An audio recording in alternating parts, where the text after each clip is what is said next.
రకాలుగా మేము ఎన్డీఏ ప్రభుత్వము మహిళలని ఆర్థికంగా వారిని అభివృద్ధికి తోడ్పాటు చేస్తుంటే వాళ్ళు ప్రపంచం మొత్తం కూడా చాలా అభివృద్ధి చెందుతున్నారు. ఇక్కడ ఇదే ఆంధ్రప్రదేశ్లో ఉన్నటువంటి వాళ్ళు కూడా ఎక్స్పోర్ట్స్ చేస్తున్నారు. అది ఎన్డీఏ ప్రభుత్వం ఇచ్చే ప్రోత్సాహకాలతో. మీరు ఇదే రాష్ట్రంలో ఇదే స్టేట్ పాలనలో ఏం చేస్తున్నారు?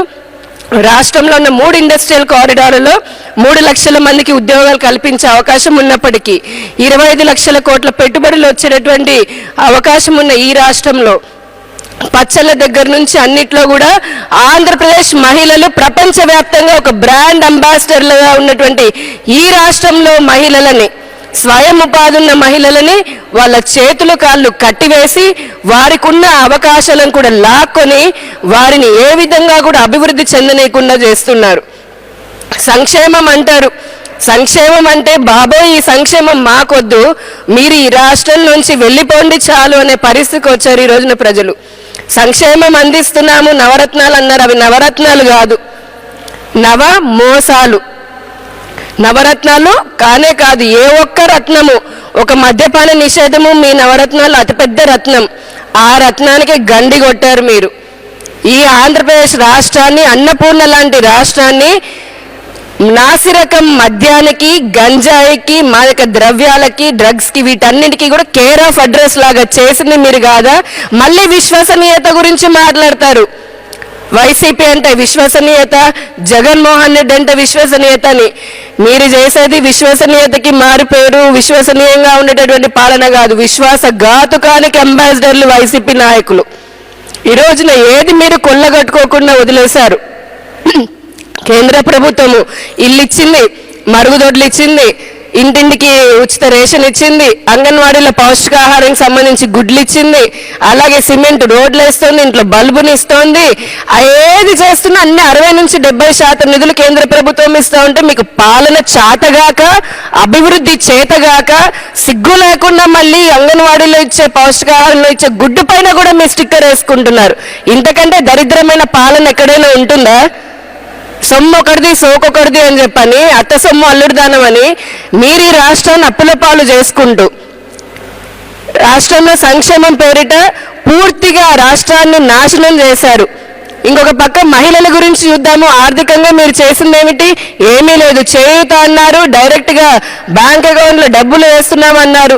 ఆకలిగా ఉన్న వాడికి ఆ పూటకి అన్నం పెడితే సరిపోతుంది అని చెప్పని అన్నం పెడుతూనే ఆ అన్నంతో రాజకీయ లబ్ధి పొందుతున్నారు. ఓట్ల కోసం పొందాలని నేను మళ్ళీ సంక్షేమం అని మాట్లాడుతున్నారు. రోజు అన్నం ఎవరు పెడతారు? పేదలు నిజంగా వారి ఆకలి తీర్చాలి అంటే వారికి శాశ్వతంగా ఉపాధి అవకాశాలు కల్పించాలి. అది మేము ఎన్డీఏ ప్రభుత్వం చేస్తున్నాము. మీరు మటుకు ఈ రోజున పేదవాడి చేతిలో ఉన్న అన్నం ముద్దను కూడా లాక్కుంటున్నారు. మహిళల భద్రతకి సంబంధించి ఇప్పటి వరకు ఇందాక చెప్పారు కీర్తన గారు, ఏ విధంగా గడిచిన 5 సంవత్సరాల్లో ఈ రాష్ట్రంలో మహిళల పైన అత్యాచారాలు జరుగుతున్నాయి. అసలు అంతెందుకు 2 సార్లు మహిళా హోంమంత్రిని పెట్టారు. ఈ మహిళా హోంమంత్రి వాళ్ళు అంతకుముందున్న ఆవిడ, ఇప్పుడున్న ఆవిడ ఇద్దరు రబ్బర్ స్టాంప్ డమ్మీలు తప్పితే కనీసం ఈ రాష్ట్రంలో ఒక మహిళా హోంమంత్రి ఉందని చెప్పని ఎవరికైనా తెలిసే పరిస్థితి ఉందా? ఆ రోజు ఒక్కరోజైనా సరే ఒక మీటింగ్ కానీ లేదంటే ప్రజలతోటి, సంఘాలతో ఎవరితోటైనా మాట్లాడారా? చర్యలు తీసుకున్నారా?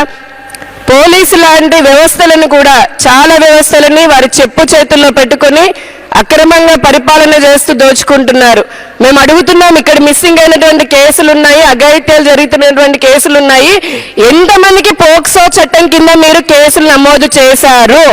శ్వేతపత్రం విడుదల చేసేటటువంటి దమ్ము ధైర్యం ఇదే జగన్మోహన్ రెడ్డి గారి పాలకులకుందా? ఈ పోలీసు వ్యవస్థకుందా? మళ్ళీ డీజీపీ గారు వచ్చి మాట్లాడతారు, లెక్కలిస్తారు, చాలా మంది వచ్చామని. దానికి ఆథెంటిసిటీ ఏది? మిగిలిపోయిన వారు ఎక్కడున్నారు? ఇదేనా మీకున్నటువంటి చిత్తశుద్ధి? సీఎం ఇంటి పక్కన రేపు జరుగుతుంది, అయినా సరే ఉలుకు పలుకు ఉండదు. విజయవాడ గవర్నమెంట్ ఆసుపత్రిలో మహిళ పైన అఘాయిత్యం జరుగుతుంది, ఉలుకు పలుకు ఉండదు.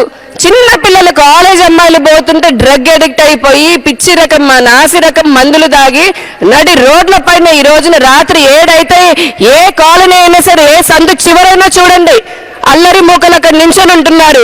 పోలీసింగ్, పాట్రోలింగ్ వ్యవస్థ ఎక్కడ పోయింది? 2014 నుంచి 19 వరకు చూడండి ఈ రాష్ట్రంలో పోలీస్ పాట్రోలింగ్ ఎంత బాగా ఉండేది అర్ధరాత్రి పూట.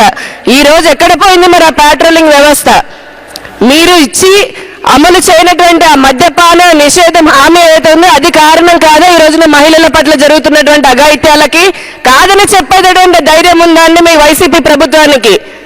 అలాగే విచ్చలవిడిగా స్కూల్ పిల్లల వరకు కూడా అందుతున్నటువంటి డ్రగ్స్ కారణం కాదా? ఈ రాష్ట్రంలో ఉన్న యువతకి అభివృద్ధి అవకాశాలు, ఉపాధి అవకాశాలు కల్పించడం చేతగాక వారిలోని శక్తిని నిర్వీర్యం చేయడం కోసం మీరు ఇటువంటి అసాంఘిక చర్యలకు పాల్పడుతున్న వారిపైన ఎటువంటి చర్యలు తీసుకున్నారు? మళ్ళీ మహిళా పక్షపాతం అంటాడు. ఓ అవ్వ, ఓ చెల్లి, ఓ అక్క అంటాడు పొద్దున లేస్తే. ఆ అక్క ఆ చెల్లి కాదా? మీ అంగన్వాడీ ఆశా వర్కర్లు, మీ వాలంటీర్లు అలాంటి అక్క చెల్లెలు కాదా? అమరావతి మహిళా రైతులు అలాంటి అక్క చెల్లెలు కాదా? రాజకీయాల్లో ఉన్నటువంటి మహిళలు అటువంటి మీకు అక్క చెల్లెల్లా కనిపించలేదా? వారందరినీ పోలీసులతో ఎంత దారుణంగా మగ పోలీసులతో ఈడ్చుకొని వెళ్ళి వారి చీరల్ని చింపి వారిని ఎంత ఇబ్బంది పెట్టారో మొన్నటికి మొన్న విజయవాడలో ఇదే ఆశాంగన్ వర్కర్లను చూసాము.